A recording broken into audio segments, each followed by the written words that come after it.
And speaking of the education initiative, the campaign for the most important item on the Nevada ballot has begun with a mailer to voters from the folks trying to kill what they call the margin tax initiative.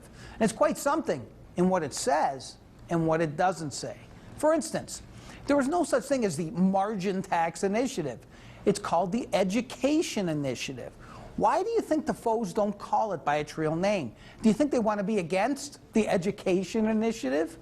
But if you look closely at at what's there in small faded type, you'll see the names of the groups who are indeed against the education initiative and funding the anti-education initiative campaign. The Nevada Retail Association represents stores, large and small, from mom and pops to national retailers. The Nevada Resort Association, it represents casinos, and most of them are pretty big. The Nevada Mining Association, you know who it represents, and, of course, the Las Vegas Metro Chamber of Commerce. Let's be clear, this effort will be funded mostly by big business, not small business. The rhetoric in this mailer begins in the first sentence, warning fellow Nevadan, that's you, about a huge new $750 million per year margin tax. Oh, that's the high end of the estimate from the coalition's paid consultant, but it's $300 million more than the Gwynn Center's projection. Here's more. The proposed tax would severely damage our state's already struggling economy. That's a bold assertion offered with no proof. And then the coalition out to kill the tax claims a tax on business will what? Trickle down to you. Well, that's a claim you can disprove. Just compare national retailer prices in Nevada with prices in California, and you'll see we're paying the same prices, even though the stores pay corporate taxes in California. Well, then come the real scare tactics, the creation of a, quote, whole new IRS-like state bureaucracy that would, quote, essentially hand a blank check to the politicians and bureaucrats to spend however they want without requiring any oversight, reviews, or accountability.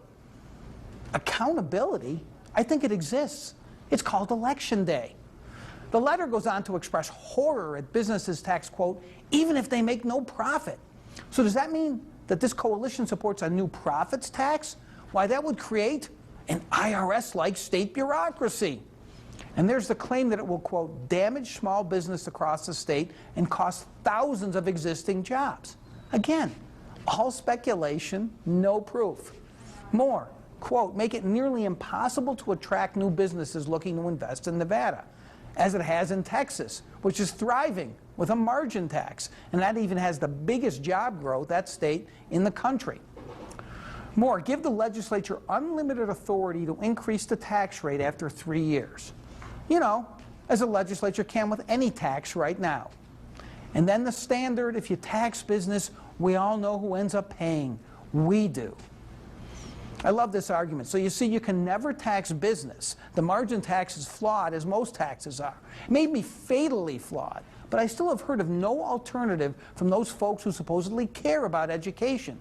And until I do, their apocalyptic language grates much more than it persuades. I give this mailer a D.